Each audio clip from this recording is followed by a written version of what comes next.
katotohanan dito sa Quadcom? Your Honor, I would like to invoke my right for self-incrimination, Your Honor. Mr. Chair, point of order. What is the point of order, Congressman Ako? The resource person has not answered my question a while ago, and he's still invoking his right against self-incrimination, which is improper. Even the Supreme Court decisions say so.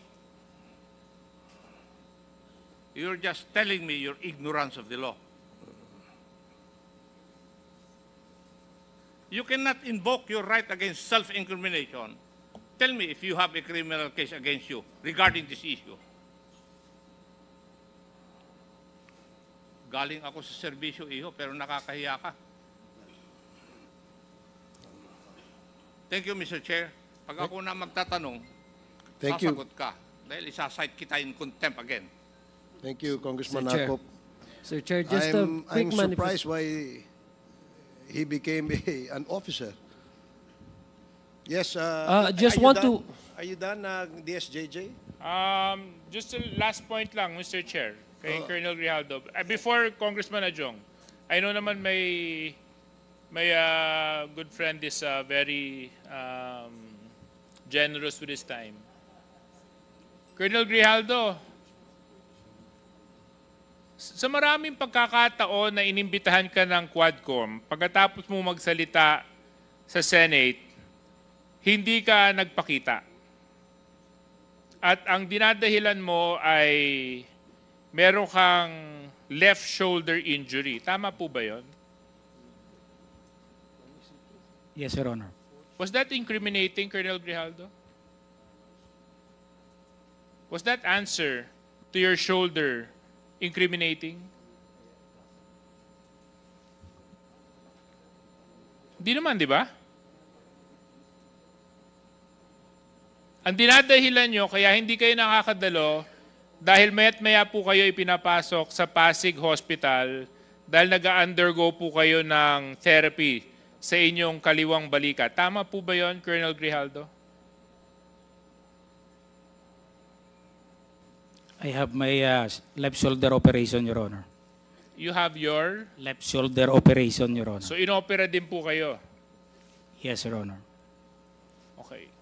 Tapos, Colonel Grijaldo, ang nakakapagtaka po, yung ilan sa mga pinadala nyo pong mga dahilan kung bakit hindi po kayo makakadalo ay galing sa isang klinika na matatagpuan sa isang mall.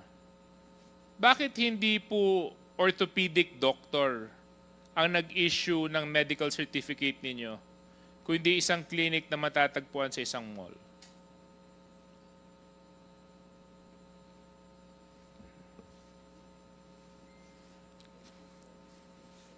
The doctor who operated me, Your Honor, is a professional, Your Honor.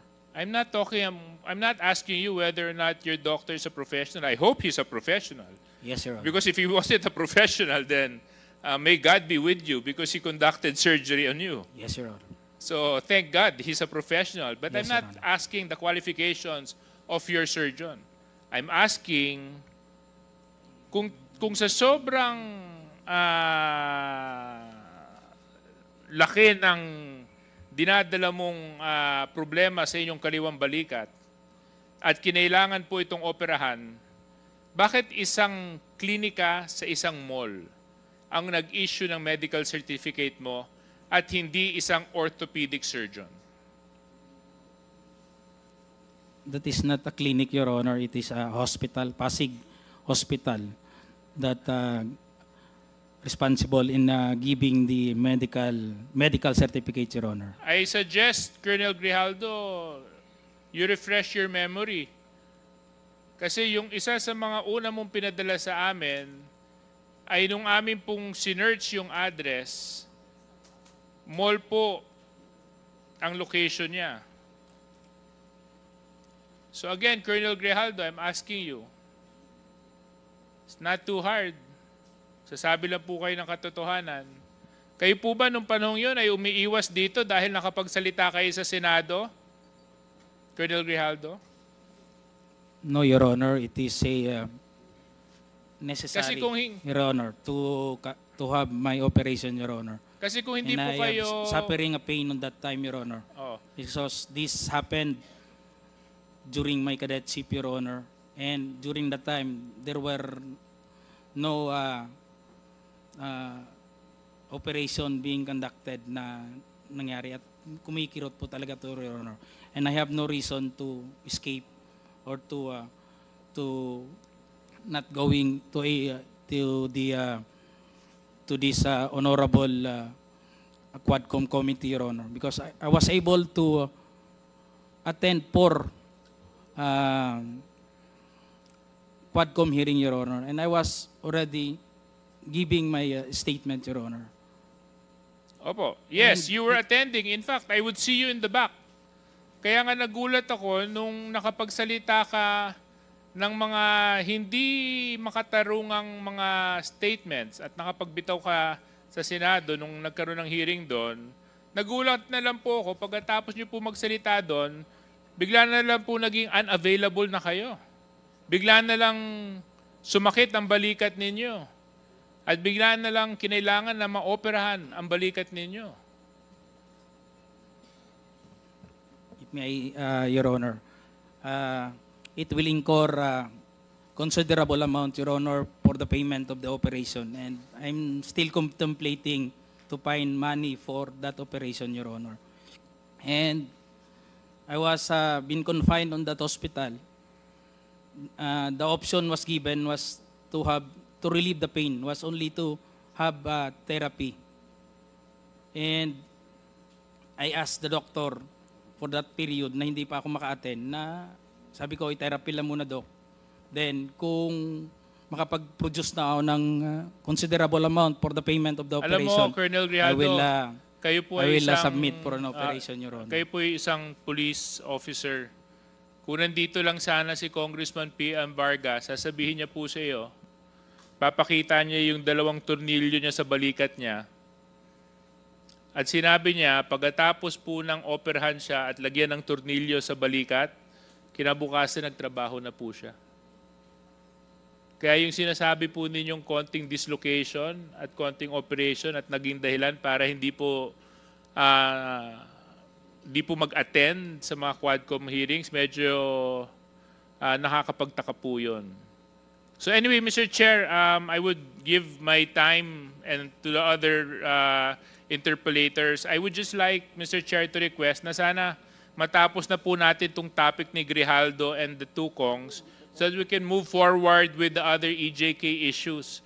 Because it's something that we need to resolve immediately so that we can benefit from the wisdom of Congressman Benny Abante as chairman and to whatever Congressman Dan Fernandez can contribute to Quadcom, Mr. Chair. Okay, thank you, Congressman Suarez. The next to interpellate is Congressman Adyong. You have 10 minutes. Thank you very much, Mr. Chair. It will not take me 10 minutes to ask my question. In fact, this is a follow-up immediately after the question of Congressman Lord Dansuan. Just to zero in on the issue of why it took for the district police to create the Special Investigation Task Force. Kasi doon po yung nag-intriga sa akin. Tama po ba, I will not discuss anything about your affidavit, Colonel. Just want to ask you straight questions, and I hope you Yes, will Your not Honor. invoke your right against self-incrimination. Now, is it correct that when the Barayuga murder happened, that was during your time as the chief of the Mandaluyong City Police? Yes, Your Honor. And immediately after, when the murder took place on the same day, you all immediately conducted an investigation. Is it correct? Yes, Your Honor. And sino yung head ng investigative team na ito? Kasi parang hindi ho kayo, sabi niyo po sa committee ito ay hindi kayo yung directly na nag-imbestiga, but you rather form a team and you had assigned or delegated someone in your office or in your police district to handle the investigation. Tama po ba? Sino yun? No, Your Honor. It is the duty investigation because Okay. we are on a duty basis, Your Honor. Every day there is a duty investigator to be available in any incident happen to respond for that. So makatuwid, you're in the office, you ordered, and there's a duty